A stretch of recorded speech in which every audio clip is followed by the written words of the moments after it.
అన్ని గ్రామాలు జరుగుతుంది అక్కలేమని ఆయనకు, అదేవిధంగా సోషల్ మీడియా జిల్లా అధ్యక్షుడు మన గిరి గారికి పేరు పేరున ఎవరికి మన బాలమలక గారికి, శ్రవంతక గారికి, అదేవిధంగా మీరందరికీ పేరు పేరున నమస్కారం తెలుపుకుంటూ, అదేవిధంగా మనం ఇన్ని సంవత్సరాల నుంచి బీసీ అనే పదానికి అర్థం ఆర్ కృష్ణ. ఆర్ కృష్ణలో లేకపోతే బీసీ పదమే లేదు. అందరికీ తెలుస్తుంది. ఆయన 45 సంవత్సరాల నుంచి కొట్లాడి మన బీసీ జాతి కోసం పోరాటం చేస్తున్న వ్యక్తి, ఏకైక వ్యక్తి. ఎన్నో సంఘాలు పెట్టారు, కానీ ఆయనంత కష్టపడి నిస్వార్థంగా, స్వార్థం లేకుండా, ఎవరికి లొంగకుండా, ఏ డబ్బుకు లొంగకుండా ఎన్నో కోట్లు సంపాదిస్తుండే ఆయన. ఆర్ కృష్ణ 40 సంవత్సరాల నుంచి ఏ దానికి లొంగకుండా, ఏ రాజకీయ నాయకులు లొంగకుండా పనిచేస్తున్న ఏకైక వ్యక్తి మన ఆర్ కృష్ణ. ఎన్నో సంఘాలు పెట్టారు, బీసీ సంఘాలు, కానీ ఎవరు ఆయనంత నీతి నిజాయితీగా చేసిన వాళ్ళు ఇంతవరకు మీ అందరూ తెలుసు, కనిపించలేదు. ఆయనతో పాటు ఎన్నో పెట్టిరు కానీ ఆయనను తట్టుకునే శక్తి ఏ బీసీ సంఘానికి లేదు. అందరూ ఆయన దానికి వచ్చి మళ్ళీ అన్న ఎట్లయితామని అడిగే వ్యక్తులే. ఆయన పెద్ద మేధావి.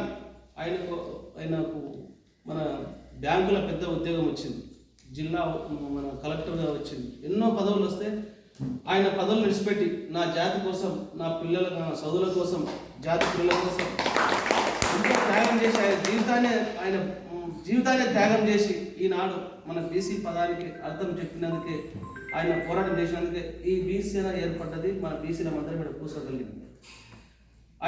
ఆయన పట్టుదలతోటి ఈనాడు ఎంత కష్టం చేసినందుకు ఈనాడు 42% రిజర్వేషన్ ఇస్తామని చెప్పి ప్రతి ఒక్క పార్టీలు దానికి సపోర్ట్ చేస్తున్నారు. ఎందుకంటే ఇంతవరకు దాకా కష్టం చేసి దాన్ని నిలదొక్కున్నాడు. ఇప్పుడు మందకృష్ణ మాదిగట్లను, ఆర్ కృష్ణ అట్లా పట్టుదలతోటి 45 సంవత్సరాల నుంచి కొట్లాడి నా ఫీజు రియంబర్స్మెంట్ గురించే కానీ, రిజర్వేషన్ల గురించే కానీ, చట్టసభల్లో, పార్లమెంట్లో చట్టసభల్లో మన బీసీలకు రిజర్వేషన్ కోసం కానీ, అదేవిధంగా స్థానిక సంస్థల రిజర్వేషన్ గిట్ట 33% ఆయన ద్వారానే వచ్చింది. మనకు అందరికి ఎవరు తెలియదు. ఎన్టీ రామారావు ముఖ్యమంత్రి ఉన్నప్పుడు ఆయన ఉద్యోగం చేస్తేనే 32% రిజర్వేషన్ బీసీలకు కలిగించారు. జెడ్పీసీల వరకు, మన జెడ్పీసీల వరకే రిజర్వేషన్ చూస్తున్నారు. ఎమ్మెల్యేలకు, ఎంపీలకు కావాలని మనల్ని కొట్లాడుతారు, అంటే మనల్లోకి రావాలని చెప్పి కొట్లాడుతారు. జెడ్పీసీ వరకే వచ్చింది, ఎమ్మెల్యే ఎంపీలకు ఎందుకు వద్దు, దాని మీద పోరాటం చేద్దామని ఎన్నోసార్లు ఢిల్లీకి పోయినాం.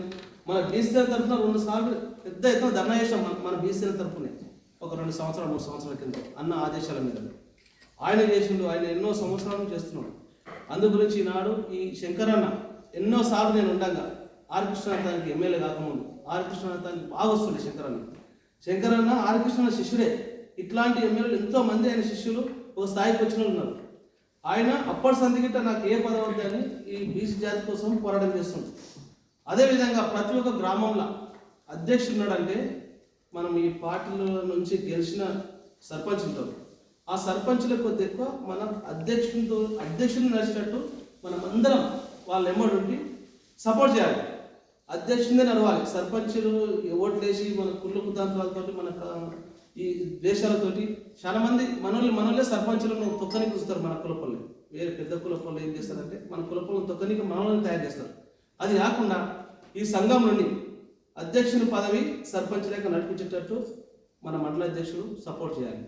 అదేవిధంగా మండల అధ్యక్షుడు గిట్ట ఎంపీపీ లాగా, ఎంపీపీ ఎంత నడుస్తుందో మన బీసీ మండల అధ్యక్షుడి నడిచే స్థాయికి మనం అందరం కలిసి అంత మద్దతు ఇచ్చి అది సాధించినాడే ఈ రాజకీయ పార్టీలన్నీ పక్కన పెట్టి మన బీసీలు మనల్ని నమ్ముతారు.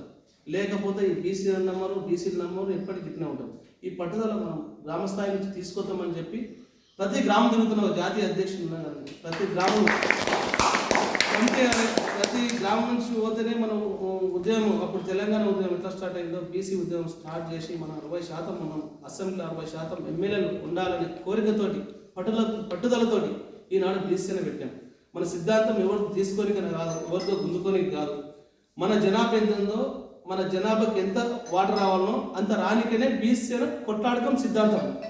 అదేవిధంగా ముఖ్యమంత్రి మన బీసీ కావాలి. ఎందుకు కావాలంటే 60% మనం జనాభా ఉన్నాం. ప్రతి ఒక్క దాంట్లో మనం పన్ను కడుతున్నాం. ఏది బట్టలు తీసుకున్నా, ఇంకేమైనా వస్తువులు తీసుకున్నా, ప్రతి ఒక్క దాంట్లో పన్ను గవర్నమెంట్కు మన బీసీలది 60% చెందుతుంది. వచ్చే బడ్జెట్లో 60% మనకి ఇస్తలేరు. ఎందుకు ఇస్తలేరంటే రెడ్డిలు, వెలుమలు, దొరలు ఇస్తే వాళ్ళకు ఆస్తులు సంపాదించుకునే సంపాదన రాదు. మనల్ని ముంచితేనే, మనకు వచ్చే బడ్జెట్లో ముంచితేనే వాళ్ళు సంపాదించుకున్న స్థాయికి ఎమ్మెల్యేలు, మంత్రులు కారికే పైసలు ఖర్చు పెట్టి మన మీద చల్లి పైసలు ఖర్చు పెట్టి వాళ్ళు ఓట్లు వేసుకొని పైసలు ఇస్తుండ్రా అందుగురించి మేము ఓట్లు వేస్తున్న స్థాయికి మనం బానిస బతుకు కానికే వాళ్ళు తీసుకొచ్చింది అగ్రకులం వాళ్ళే. అట్లా కాకుండా గ్రామ స్థాయి నుంచి పెద్దలది, ఏ కులపులది పెద్ద కులపులది నడవకుండా మన గ్రామ స్థాయి నుంచి మన బీసీది నడవాలనే కోరిక, బీసీది పోలీస్ స్టేషన్ కోవాలన్నా బీసీ వాళ్ళు వచ్చినాయా అంటే మన బీసీ సేనలోదే నడవాలనే కోరికతోటి మన జాతిని కాపాడుకునే శక్తి రావాలని చెప్పి గ్రామ స్థాయి నుంచి కంపెనీస్తున్నాం. మండల స్థాయి అవుతాం, రాష్ట్ర స్థాయికి పోదాం, త్వరలోనే జాతీయ స్థాయికి పోనీకంటే ఇదే పట్టుతోటి మనం కష్టం చేస్తే జాతీయ స్థాయికి పోయే శక్తి మనకు బీసీలకు ఉందని చెప్పి అందరిని చెప్పుకుంటూ, అదేవిధంగా హనుమంతుని బలము హనుమంతుని తెలియదంట. మన బీసీల బలం బీసీలకు తెలియదు. ఏ రాజకీయ పార్టీని నమ్ముకున్నా అగ్రకులాలు పెట్టే పార్టీలే కానీ మన బీసీలు పెట్టే పార్టీలు కావు.